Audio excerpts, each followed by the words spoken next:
I still remember that Monday morning like it was yesterday. The rain was coming down in sheets, turning the parking lot into a maze of puddles that reflected the grey sky above. I paid the taxi driver, thanking him quietly as I grabbed my purse and laptop bag. The moment I stepped out, I saw him. Mr. Henderson was standing near his usual parking spot, holding his briefcase over his head as a makeshift umbrella. He'd just gotten out of his black Mercedes, and he was staring at me with this look of confusion. I felt my stomach drop even before he said anything. "Jennifer." His voice carried across the parking lot, despite the rain. "Why did you come in a taxi today? What happened to the car we gave you for your promotion?" I opened my mouth to answer, my mind racing through possible explanations that wouldn't make me sound irresponsible or ungrateful. But before I could form a single word, I heard another voice behind me. "My mom uses that car now. Derek." My husband.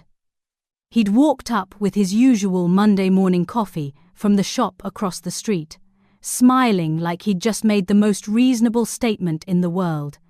His tone was casual, friendly even, as if he'd simply mentioned what he had for breakfast. Mr. Henderson went completely quiet. I watched his expression shift from confusion to something else, something I couldn't quite read. His jaw tightened. The rain kept falling around us, but the silence between the three of us felt heavier than the storm. I should probably explain how I got to that moment, standing soaked in a parking lot while my boss and my husband stared at each other. It didn't happen overnight. Nothing ever really does, I suppose. 6 months earlier, I'd been on top of the world.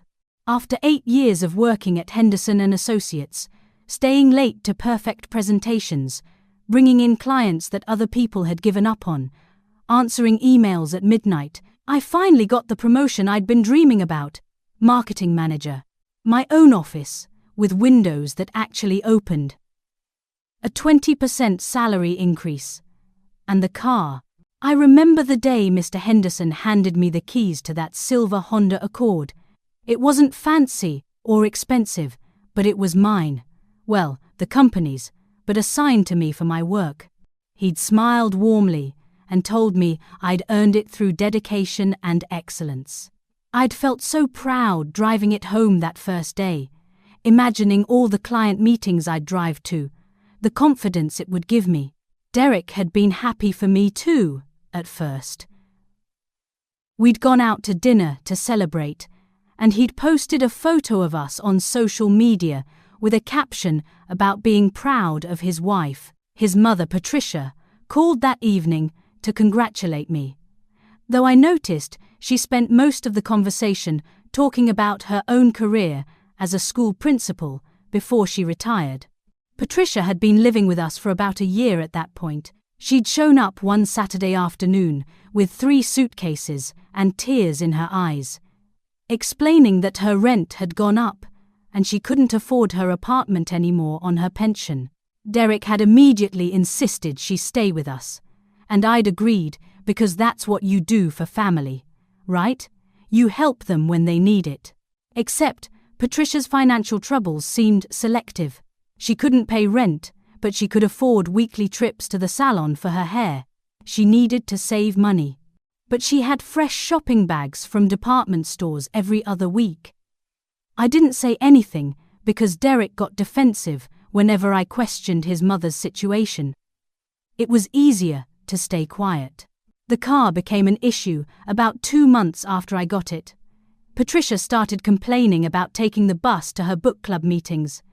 The bus was too crowded, too slow, too unpredictable. She had a doctor's appointment across town and didn't want to deal with public transportation.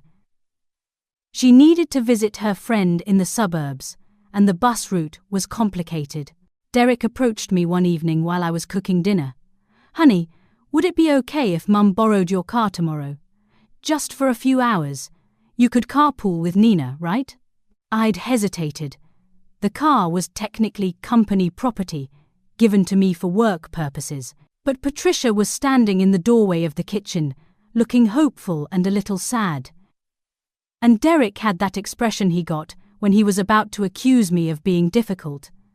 So I'd said yes. One day turned into 1 day a week, then 3 days a week, then almost every day. Patricia would take the car in the morning, promising to have it back by noon, but she'd return it at 5 or 6 in the evening, long after I needed it for work. I started taking taxis to client meetings, using rideshare apps, asking Nina for rides. The expenses added up, but Derek said I was being selfish for complaining about helping his mother. I tried to talk to him about it several times. I remember one particular night, about 3 weeks before that rainy Monday. I'd had an important presentation for a potential major client, and I'd specifically told Patricia the night before that I needed the car. The next morning, she'd taken it anyway. When I called her, she said she'd forgotten and was already at her friend's house an hour away. I'd shown up to that meeting 20 minutes late because I had to wait for a taxi during rush hour. The client wasn't pleased. I'd still managed to salvage the presentation, but the whole experience left me shaken and embarrassed. That night, I tried to explain to Derek how serious it was. I almost lost that client today because I didn't have reliable transportation.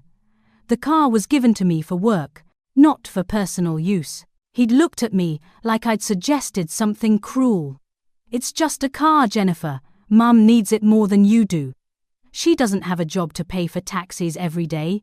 You do. Besides, we're married. What's yours is mine, and what's mine is yours, right?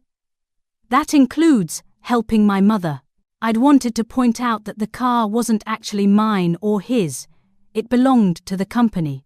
I'd wanted to say that his mother going to bingo and shopping wasn't the same as me needing transportation for work. But the look on his face stopped me. Derek hated conflict, especially anything that involved his mother. If I pushed too hard, he'd shut down for days, sleeping on the couch and giving me the silent treatment until I apologized. So I'd swallowed my frustration and told myself it was temporary. Patricia would get back on her feet eventually. Derek would see reason. Things would get better. They didn't get better. They got worse.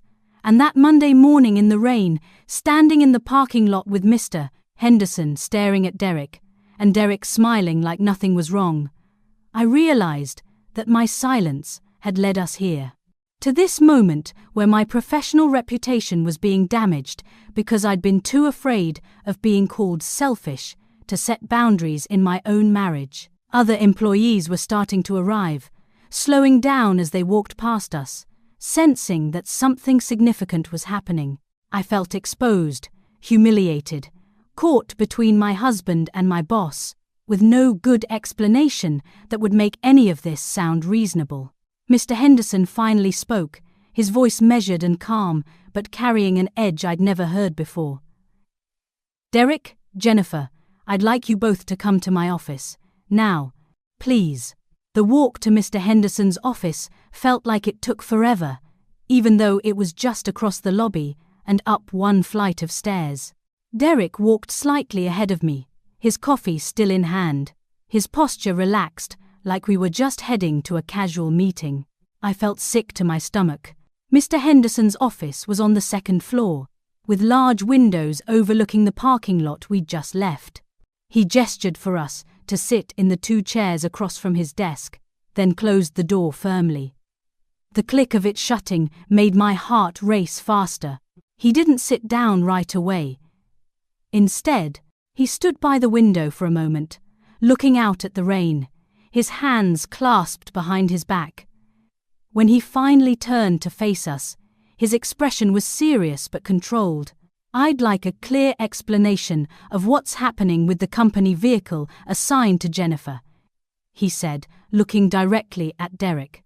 Derek shifted in his chair, and I noticed his easy smile had faded just slightly.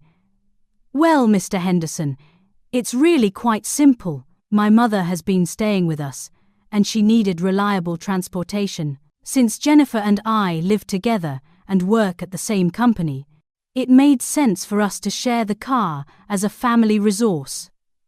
Jennifer has other options for getting to work, and my mother doesn't. We were just being practical. The way he said it made it sound so logical, so reasonable, like I was being included in a decision we'd made together, when the truth was, Derek had simply told me what was happening and made me feel guilty every time I objected. Mr. Henderson's gaze shifted to me. Jennifer, did you agree to this arrangement? The question hung in the air. I could feel Derek's eyes on me, could almost hear his thoughts, warning me not to make him look bad.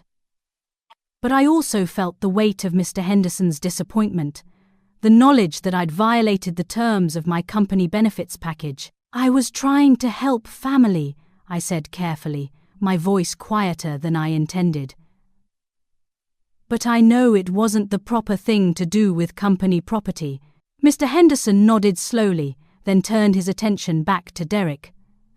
The vehicle was assigned to Jennifer specifically for her role as marketing manager. She has client meetings, site visits, and other professional responsibilities that require reliable transportation. The car is not a family vehicle. It's a company asset tied to a specific employee and a specific job function. Derek's jaw tightened. With all due respect, sir, Jennifer is my wife. We live in the same household. It seems inefficient for the company to provide her with a car that sits unused while my elderly mother struggles with public transportation. The car wasn't sitting unused, Mr. Henderson said, his voice taking on a sharper edge. It was meant to be used by Jennifer for work purposes, and from what I understand, there have been instances where Jennifer was unable to attend meetings on time because the vehicle wasn't available to her. My face burned. He knew about the late arrival to the client meeting. Someone must have mentioned it. Or maybe he'd noticed it himself. I felt embarrassed and exposed. I remembered that meeting so clearly, how I'd rushed in with apologies, my hair still damp from the rain because I hadn't had time to fix it after the taxi ride. The client, Mr. Brennan, from Coastal Designs, had checked his watch pointedly when I arrived. I'd spent the first 10 minutes of the presentation trying to recover from that bad first impression, overcompensating with enthusiasm and detail. Later that evening, when I'd gotten home exhausted and frustrated, Patricia had been sitting on our couch, watching television, with a shopping bag from an expensive boutique at her feet. She'd used my car to go shopping, while I was scrambling to salvage an important client relationship. Derek had found me crying in our bedroom that night. But instead of comforting me or acknowledging the problem, he'd sighed and said, "You're always so stressed about work. Maybe you're taking this promotion too seriously. Mum needed to pick up a gift for her friend's birthday. It's not like your meeting was life or death." Sitting in Mr. Henderson's office now, I realized how many times Derek had minimized my career, my stress, my needs. It was always about what his mother needed, what made sense for his mother, what would make his mother happy. Mr. Henderson continued, addressing Derek with unmistakable firmness. "This matter will be reviewed by HR formally. You work in that department, Derek, so you should understand better than most that company property has specific use guidelines. Jennifer, I'm instructing you to ensure the vehicle is back in your possession by end of day today. For work purposes only. Is that clear?" "Yes, sir," I said quickly. Derek's face had turned red. He nodded stiffly, but didn't say anything. "You're both dismissed," Mr. Henderson said, returning to his desk and opening his laptop, effectively ending the conversation. Derek walked out of the office quickly, and I followed, my legs feeling weak. In the hallway, he finally turned to look at me, and the anger in his eyes made me take a step back. "We'll talk about this later," he said through gritted teeth, then walked away toward the HR department without another word. I stood there for a moment, trying to collect myself. My hands were shaking. Nina appeared at the end of the hallway, clearly having been watching for me. She rushed over, her dark eyes full of concern. "What happened?" she whispered urgently. I shook my head, not trusting myself to speak without crying. Nina linked her arm through mine and guided me toward the stairs. "Come on. Let's get you some coffee." We went to the break room on the 3rd floor, away from most of the morning crowd. Nina made me sit down while she prepared 2 cups of coffee, then sat across from me at the small table. "Jennifer, talk to me. What's going on with the car?" So I told her. Not just about the meeting with Mr. Henderson, but everything. How Patricia had been using the car more and more frequently. How Derek made me feel selfish every time I needed it for work. How I'd been spending my own money on taxis and ride shares while Patricia drove my company car to shopping centers and lunch dates. Nina listened without interrupting, her expression growing darker with each detail I shared. When I finished, she reached across the table and gripped my hand. "Jennifer, this isn't okay. None of this is okay." "I know," I whispered.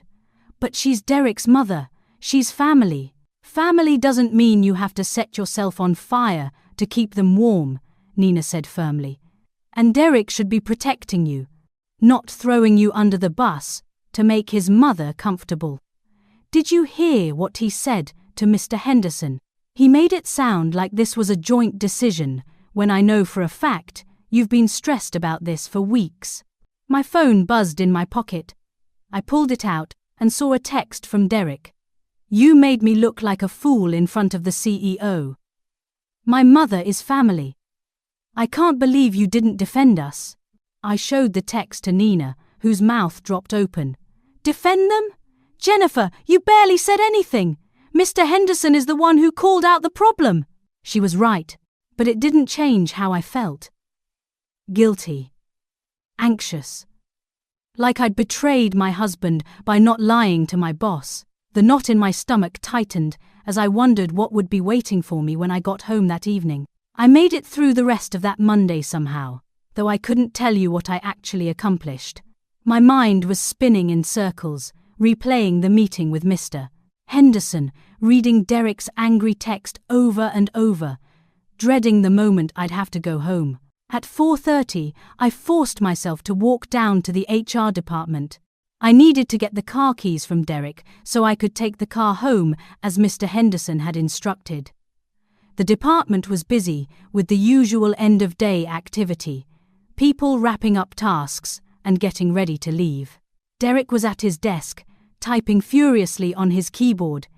He didn't look up when I approached. "Derek," I said softly, "I need the car keys."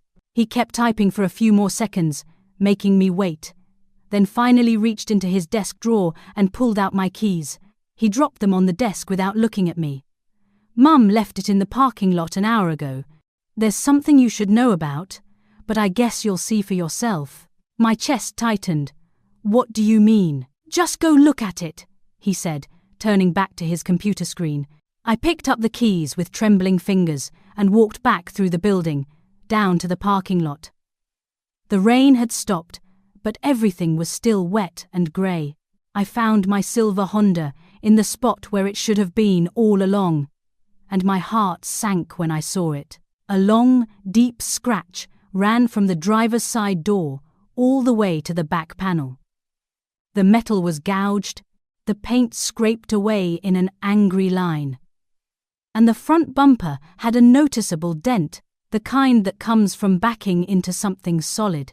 I stood there staring at the damage, feeling tears prick at my eyes. This company car that had been pristine 3 months ago, that I'd been so proud to receive, was now scarred and dented. I walked around it slowly, documenting the damage with my phone camera from multiple angles. This wasn't something I could hide or ignore. I drove home carefully, my hands gripping the steering wheel too tight. When I pulled into our driveway, I saw Patricia through the front window, sitting on the couch talking on her phone. She was laughing about something. Derek's car was already there, which meant he'd left work right after our brief interaction. Inside, the atmosphere was ice cold. Derek was in the kitchen, making himself dinner. Just himself. Usually, he'd ask if I wanted anything. or we'd cook together. Tonight, he didn't even acknowledge me when I walked in. Patricia ended her phone call and looked at me with raised eyebrows. Well, if it isn't the person who got my son in trouble at work today. I took a deep breath, trying to stay calm. Patricia, what happened to the car? There's a large scratch and a dent. She waved her hand dismissively, like she was brushing away a fly. Oh, that. I bumped into a pole in the parking lot at the grocery store. These compact spaces are ridiculous. The car is too sensitive anyway, barely any room to maneuver. It's not a small bump, Patricia. It's significant damage. I have to report this to Mr. Henderson tomorrow. Derek came out of the kitchen with his plate of food. And I'm sure you're just thrilled about that, aren't you? Another chance to run to the boss and make our family look bad. That's not fair, I said, my voice shaking. I didn't ask for any of this. You're the one who told Mr. Henderson your mother was using the car. I didn't say anything. You didn't have to. Your face said everything.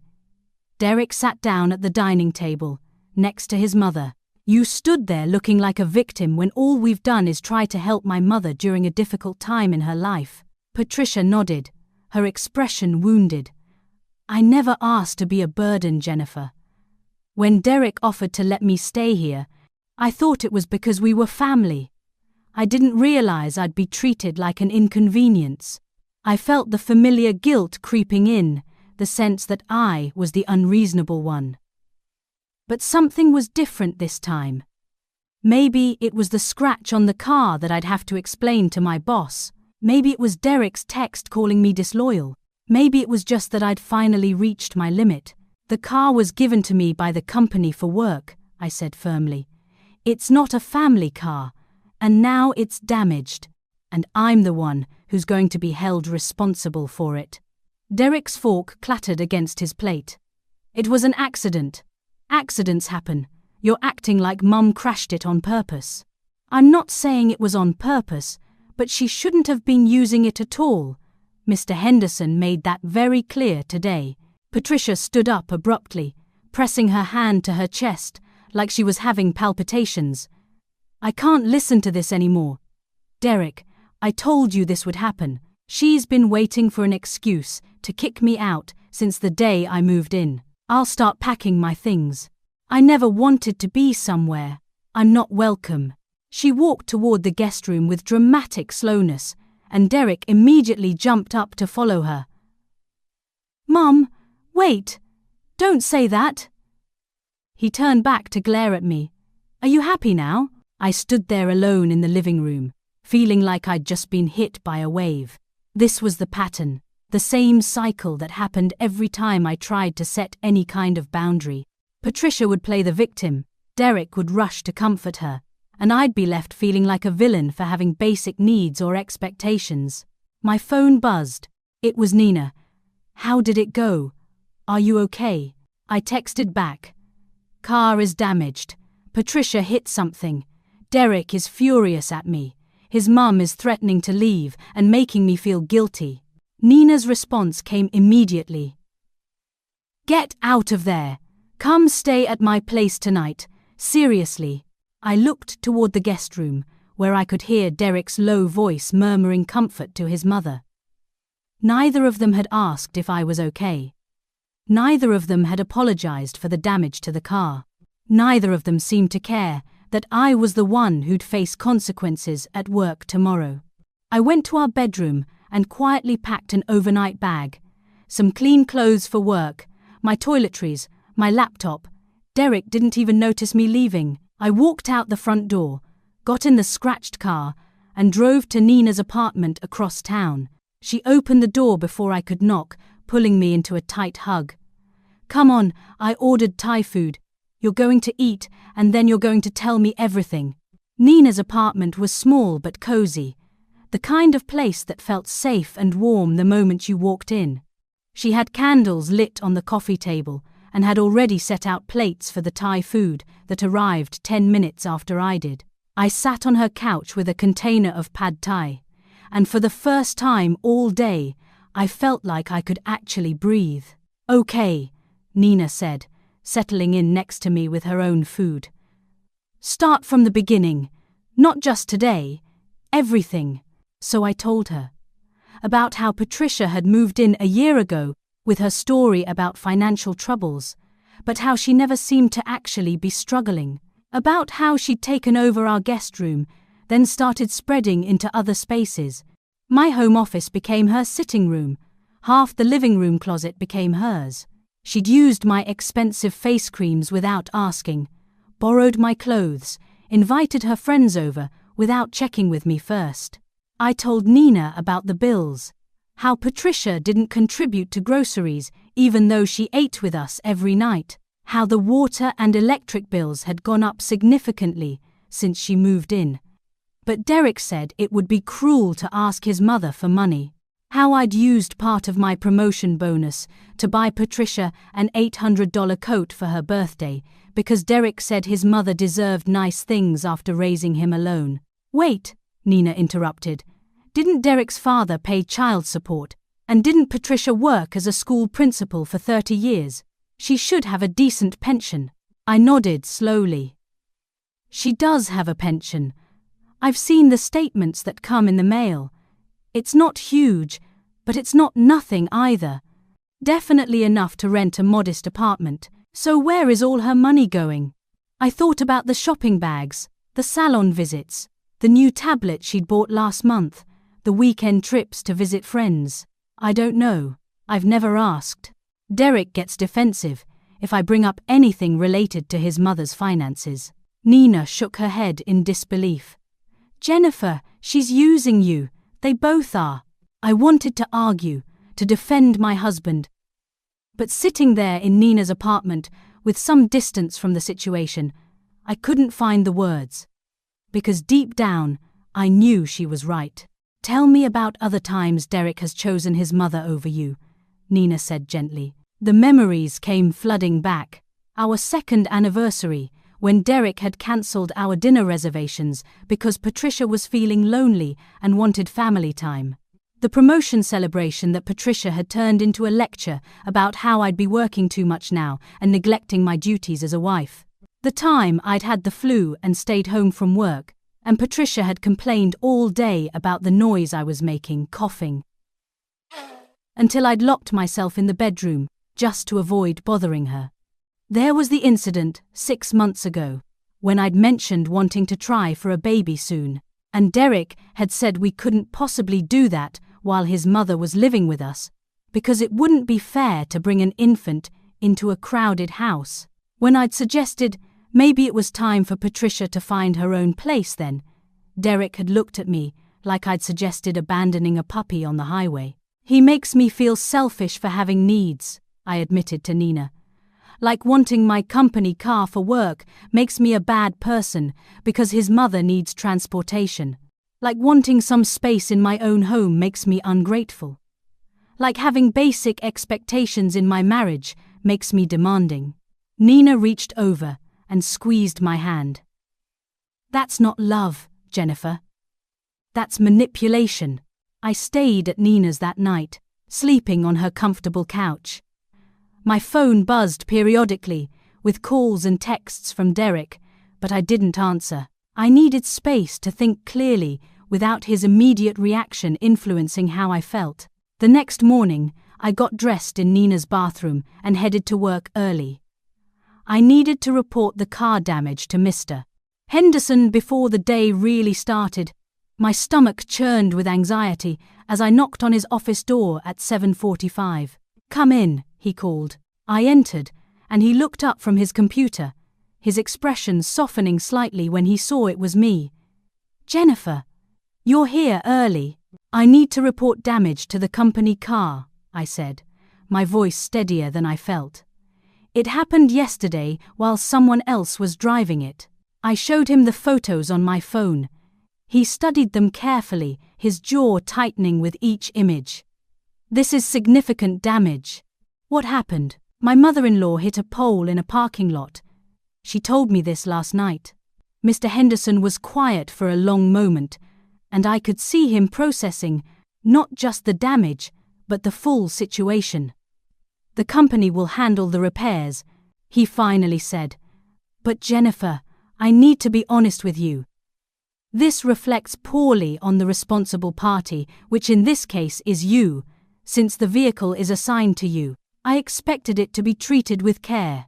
The disappointment in his voice made me want to sink through the floor. I understand, sir. I take full responsibility. Do you, though?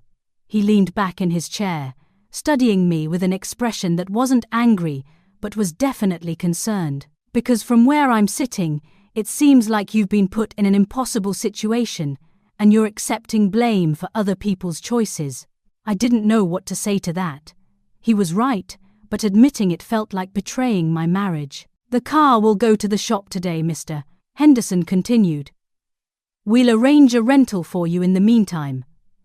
And Jennifer, I want to be very clear about this. That rental is for your use only. If I find out it's being driven by anyone else, there will be serious consequences. Do you understand? Yes, sir. Good. Now go get some coffee and try to have a productive day. I left his office feeling humiliated and exhausted. The morning crawled by. I tried to focus on work, but my mind kept wandering. Around lunch, I saw Derek in the cafeteria. He was sitting with some colleagues, laughing at something someone said. He looked completely unbothered, like everything was fine. Meanwhile, I was falling apart inside. That evening, I went back to Nina's apartment instead of going home. Derek's texts had become more frequent and more urgent. We need to talk. You can't just run away from our problems. Mum is really upset. You're being cruel. But there was one text from Patricia herself that made my blood run cold. I spoke to Derek about using that rental car next week. I have some appointments. I showed the text to Nina, who looked furious. Are you kidding me? After everything, she still thinks she's entitled to your company cars.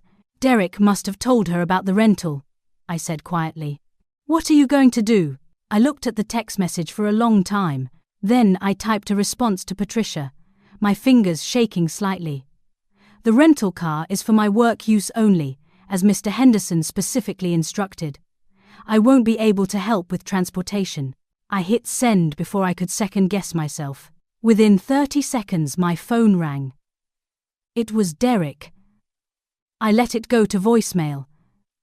Then Patricia called. Voicemail. Then Derek again. Nina looked at me with something like pride in her eyes.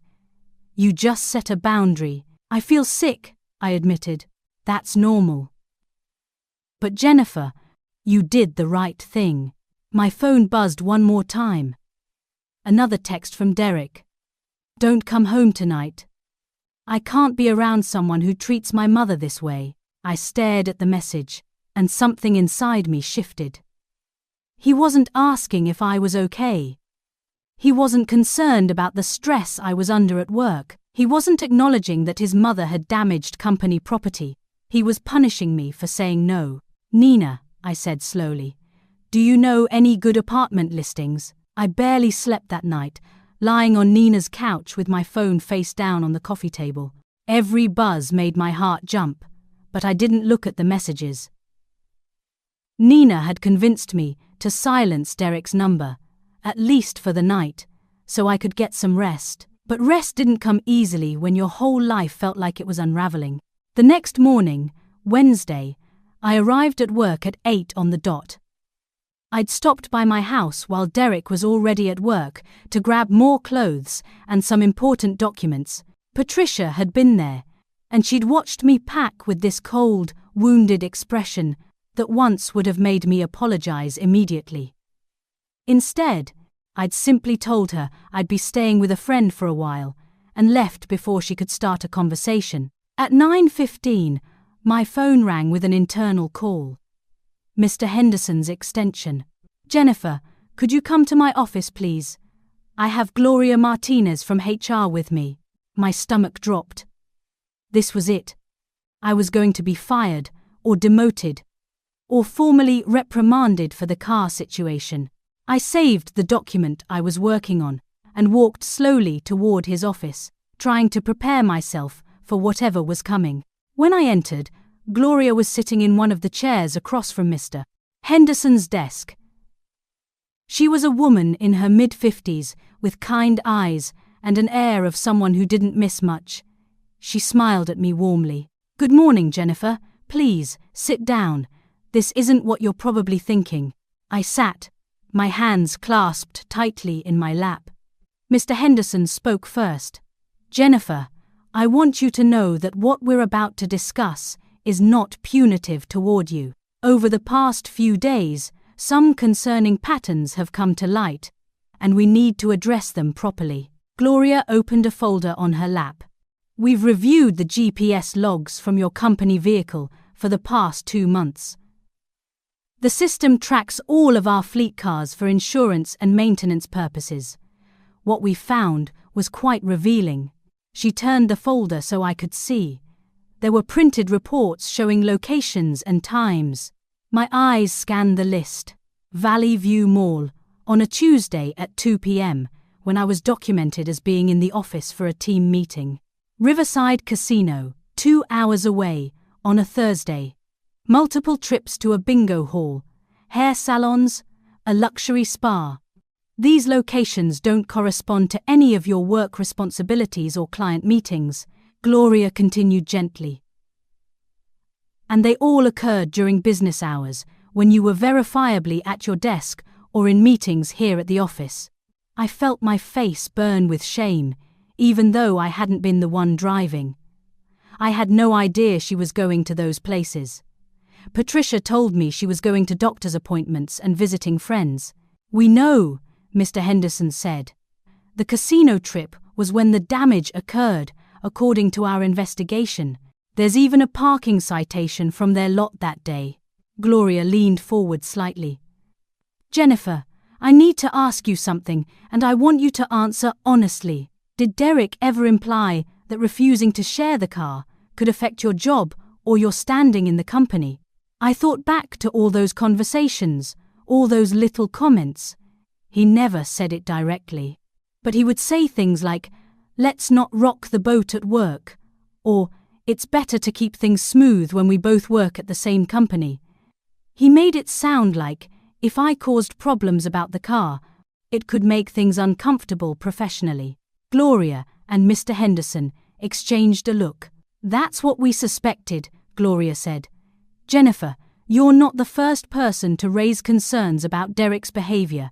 We've had other employees mention that he uses his HR position inappropriately, making comments about people's personal lives, giving preferential treatment to his friends.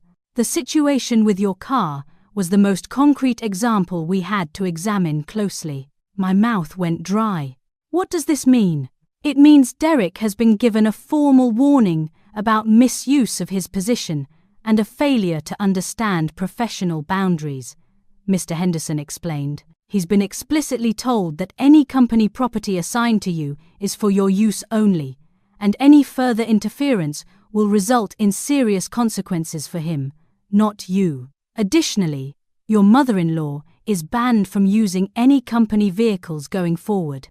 I felt tears prick my eyes, but they weren't tears of sadness.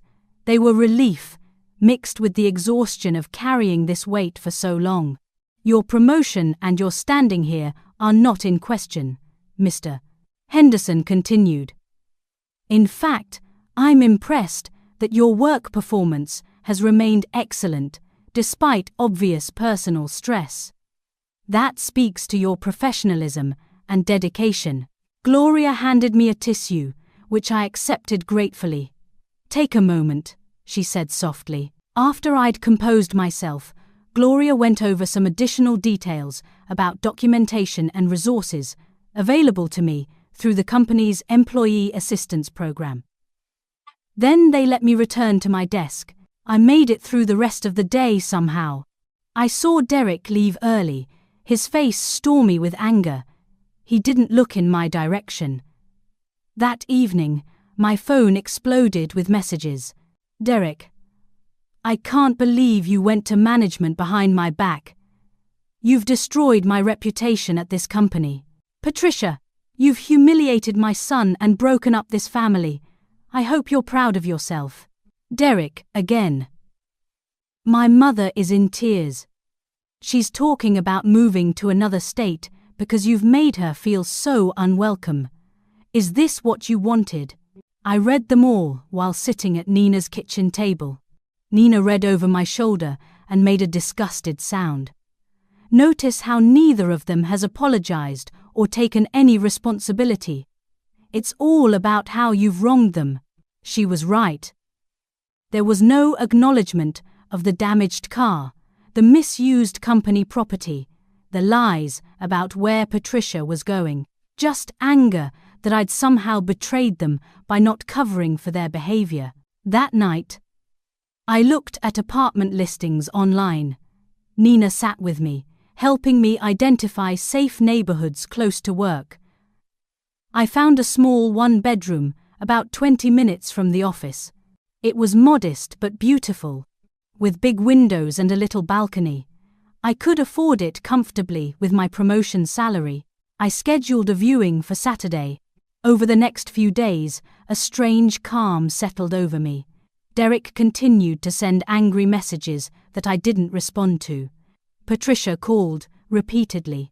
But I stayed at Nina's, went to work, and started planning my exit from a marriage that had been slowly suffocating me. On Friday afternoon, Mr. Henderson called me into his office again. I went willingly this time, no longer afraid. "Jennifer, I have a proposition for you," he said, gesturing for me to sit. "Please hear me out completely before you respond." I nodded, curious. "We're opening a new branch office in Riverside, about 45 minutes from here. We need someone strong to lead the marketing department there, someone I can trust to build the team and establish our presence in that market. I'd like to offer you the position of marketing director." My breath caught. Marketing director? The role comes with a significant salary increase, better benefits, your own dedicated parking spot, and a new company car that will be registered solely in your name with explicit documentation that it's for your professional use only. He paused. "There's also a relocation stipend if you choose to move closer to the new office. I'm not telling you what to do with your personal life, Jennifer, but I want you to know you have options and the company's full support."